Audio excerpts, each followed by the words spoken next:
What's up, everybody? It's Andre B, founder of A Forever 813, back with one more market update.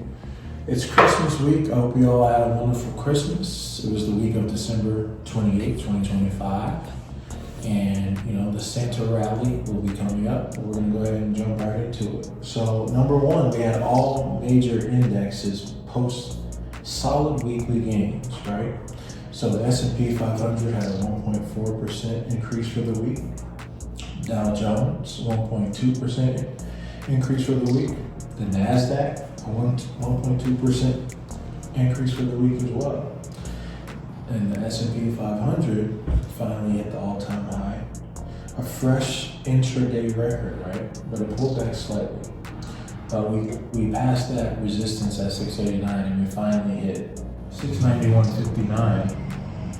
And that was on Friday.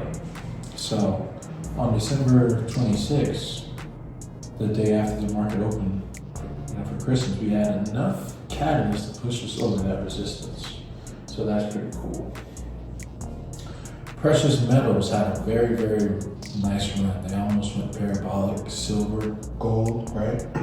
Gold surged above $4,550, and silver jumped over $75 an ounce. That's pretty good. That is pretty good. And both metals are on pace for their best yearly gain since 1979. Wow. And do you want to know the cause of these things? Geopolitical tensions, a weaker US dollar, and concerns about physical shortages in silver supply.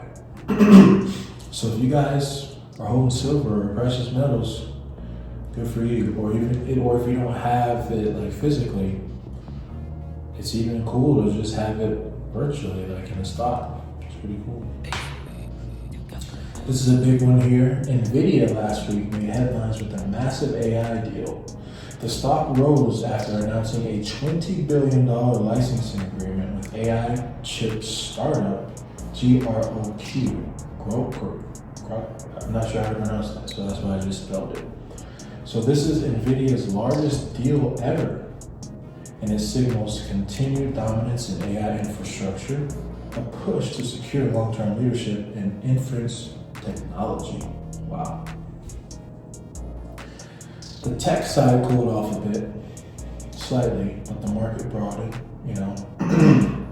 Earlier this week, tech stocks slipped as investors rotated into value names, but the broader market held strong. Bitcoin and the crypto market has kind of cooled off a bit. We're in that $87,000 range, which isn't bad. We're in a nice area. I would call this consolidation because the eyes are kind of off crypto right now, right?